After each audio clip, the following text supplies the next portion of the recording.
Anda tidak perlu jadi orang Muslim. Anda juga tidak perlu jadi orang Nasrani. Yang penting Anda punya hati nurani. Karena hati nurani yang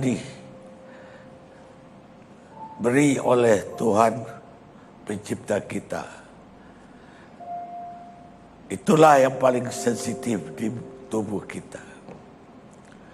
Dan kita, hati nurani kita terguncang oleh apa yang terjadi di Palestina.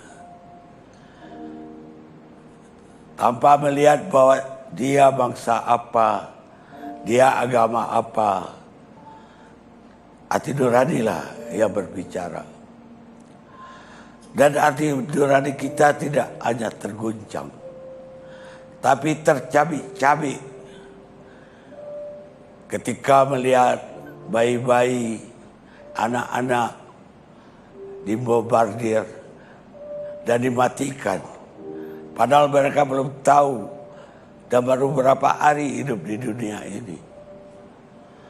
Dan kita tidak tega melihat bayi-bayi yang lahir prematur karena ibunya stres, dirudal dan dibom tiap hari. Dan bayi-bayi yang baru berapa jam tersebut dimasukkan ke inkubator, dan di rumah sakit tersebut listrik sudah tidak ada.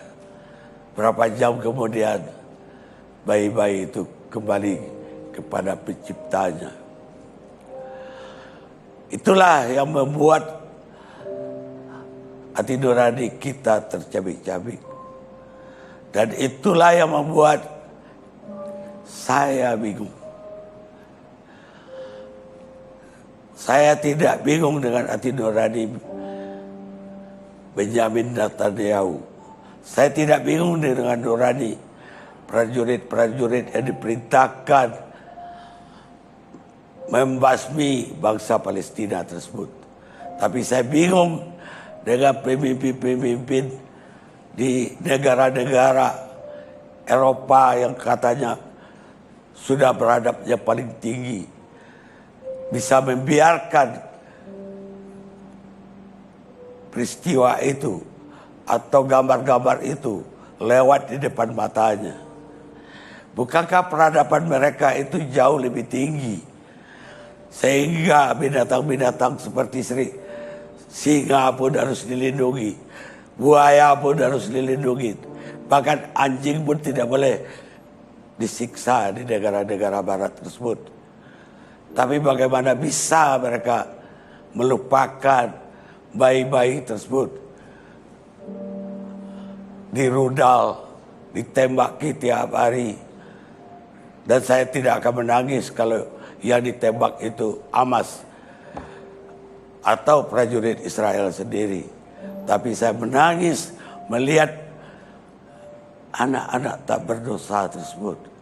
Anak-anak yang tidak tahu apa yang terjadi, dan kemudian dihabisi di rumah sakit itu juga. Karena rumah sakit pun sudah dirudal, dihancurkan. Tidak hanya itu, tempat-tempat ibadah, sekolah, gereja, masjid dibom.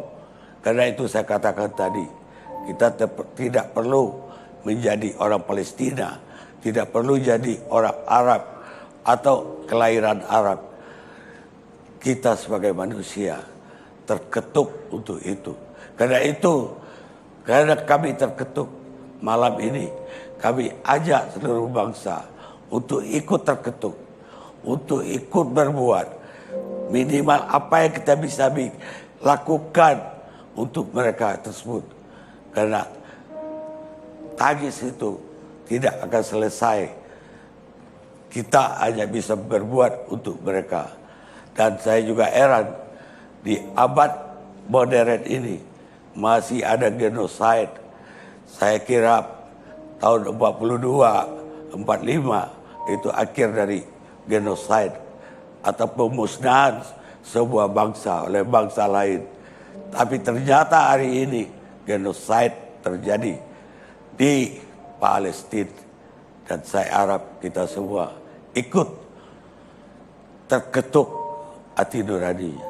Dan akhirnya saya ucapkan terima kasih kepada yang terketuk hatinya untuk itu, dan juga kepada yang hadir dan pemirsa di rumah.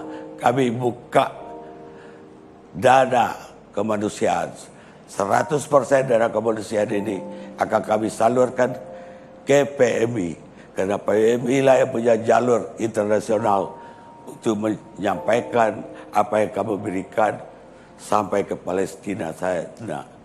Dan saya tidak memikirkan bahwa itu akan sulit, karena saya yakin PMI akan bisa melaksanakan. Akhirnya terima kasih juga yang sebesar-besarnya kepada PMI, dalam hal ini ketua umumnya yang juga hadir di sini, negarawan kita Bapak Yusuf Kalla. Saya persilakan.